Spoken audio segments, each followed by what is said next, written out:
स्वागत है आप सबका आज के मेरे वीडियो में। आज हम लोग चर्चा करने वाले एक बहुत ही रोचक टॉपिक पे। ज्यादा समय नहीं लूंगा, 4 से 5 मिनट का ही एक वीडियो होने वाला है। सब्सक्राइब कर लीजिएगा जरूर। बिहार में राहुल गांधी और तेजस्वी यादव जो हैं वोट चोरी के खिलाफ प्रदर्शन कर रहे हैं और यात्राएं कर रहे हैं। राहुल गांधी का कहना है कि कांग्रेस भाजपा की सरकार ने कर्नाटका में वोटों की चोरी की है। हालांकि कर्नाटका में बीजेपी जीत नहीं पाई।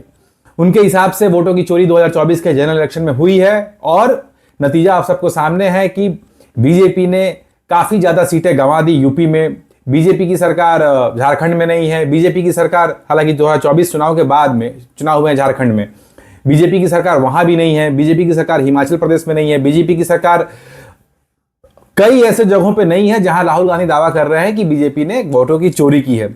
मोदी जी का विनिंग मार्जिन भी घट करके 5 लाख से 2 लाख से भी कम हो गया है।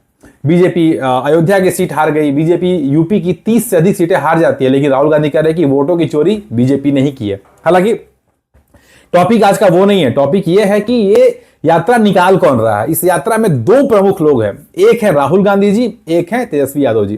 थोड़ा इनके बारे में समझते हैं। इनके जो एंसेस्टर्स थे, जो इनके फोर फादर्स थे, ज्यादा दूर नहीं जाना है, बस 25-30 साल पहले की ही बात है, 40 साल पहले की बात है।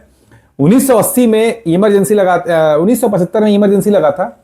उसके बाद से कांग्रेस की करारी हार हुई थी। हालांकि 1980 में फिर से इंदिरा गांधी सरकार में आई थी और उन्होंने कई राज्यों की सरकारें बस इसलिए भंग कर दी थी कि उनकी पार्टी जनरल इलेक्शन के चुनाव में अपनी जीत हासिल नहीं कर पाई थी। आप समझिए, सेंट्रल गवर्नमेंट स्टेट गवर्नमेंट के गवर्नमेंट को बस इसलिए भंग कर देती है क्योंकि उनकी पार्टी जो है सेंट्रल में जीत नहीं पाई, मतलब जनरल इलेक्शन में वो लोग जीत नहीं पाए। बस इसलिए कई सारे राज्यों की सरकारों को भंग कर दिया गया था। अब आप सोचिए, उन्हीं का इंदिरा गांधी के जो पोते हैं राहुल गांधी, वो कह रहे हैं कि नाती जो है राहुल गांधी ये कह रहे हैं कि भाजपा ने वोटों की चोरी की, जबकि कांग्रेस पार्टी ने सरकारों की चोरी की। उन्होंने सरकारें ही गिरा दी। अब आते हैं तेजस्वी यादव पे। जो बिहार के लोग हैं उनको पता है कि 1990 से लेकर के 2004 तक जो बिहार में जंगल राज था, कई लोग ये कहते हैं कि लोग लालू जी को वोट नहीं करते थे लेकिन फिर भी वो चुनाव जीतते थे बूथ कैप्चरिंग के वजह से। बूथ कैप्चरिंग जो शब्द है ये उसी समय प्रचलन में भी आया था। उसके पहले लोग जानते भी नहीं थे कि बूथ कैप्चरिंग होता क्या है। लालू जी के गुंडे, आरजेडी के गुंडे जाते थे बूथ पर जहां चुनाव होते थे और एक समय में कंप्लीट बूथ को कैप्चर किया जाता था। मतलब इस बूथ पे अगर चुनाव हो रहा है तो सारे के सारे बैलेट पेपर जो है उस पे मुहर लगती थी आरजेडी की और सारा का सारा बैलेट बॉक्स कंप्लीट हो जाता था।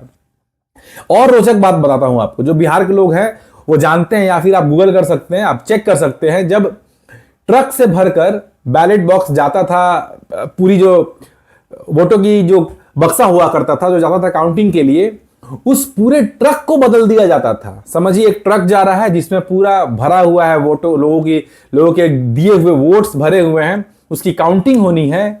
लालू जी के लोग उस ट्रक को बदल दिया करते थे। उनका बेटा तेजस्वी यादव वोटों की चोरी के लिए बिहार में रैलियां कर रहा है, बिहार में यात्राएं कर रहा है। मैं इस वीडियो को इसलिए बना रहा हूं कि आज के समय में जो हमारा विपक्ष है वो इतना कमजोर हो गया है, उसको पता ही नहीं है कि किस चीज का विरोध करे और किस चीज का समर्थन करे। अभी के समय में कोई भी राहुल गांधी को या कि अपने लीडर ऑफ अपोजिशन को किसी भी स्टेट में हो या फिर राहुल गांधी जो सेंटर में है उनको 15-20 मुद्दे बता देगा कि सरकार को आप इन सब टॉपिक्स पे घेरिए, इन सब टॉपिक्स पे सवाल कीजिए। राहुल गांधी को पता ही नहीं है कि किस पे सरकार से सवाल करना है, किस टॉपिक पे सरकार से सवाल नहीं करना है। वीडियो अगर पसंद आया तो लाइक कीजिए, सब्सक्राइब कीजिए, मेरे चैनल को सब्सक्राइब जरूर कीजिए। जय हिंद, वंदे मातरम।